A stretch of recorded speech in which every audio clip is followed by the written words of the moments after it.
နက်ခင်းရဲ့အလင်းရောင်ကအခန်းထဲဝင်လာတော့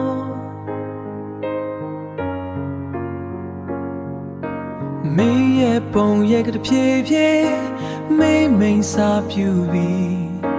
ပြောစရာတွေမချမ်းတော့တဲ့ဒီချိန်မှာ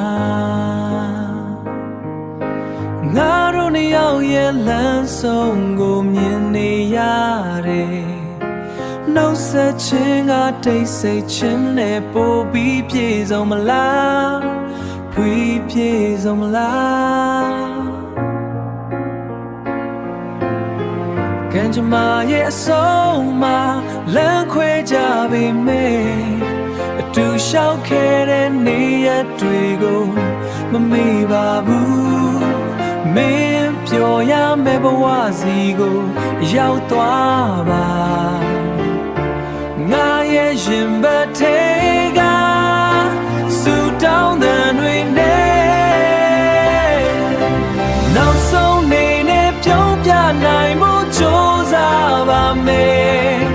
တိတ်ဆိတ်ချစ်ကြတဲ့ကနားလည်မှုတစ်ခုအဖြစ်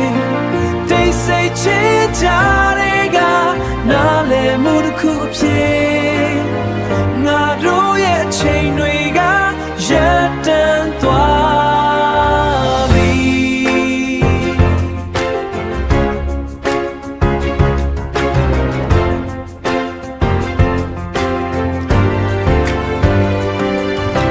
ဒီထပ်ပို့ပြီးဆက်မလျှောက်တင်တော့ဘူး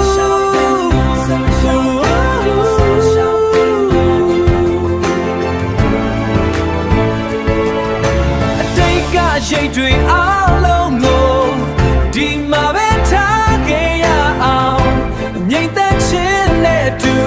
လောလန်းခွင့်ပေးလိုက်တယ်ကောင်းသောခီးပါ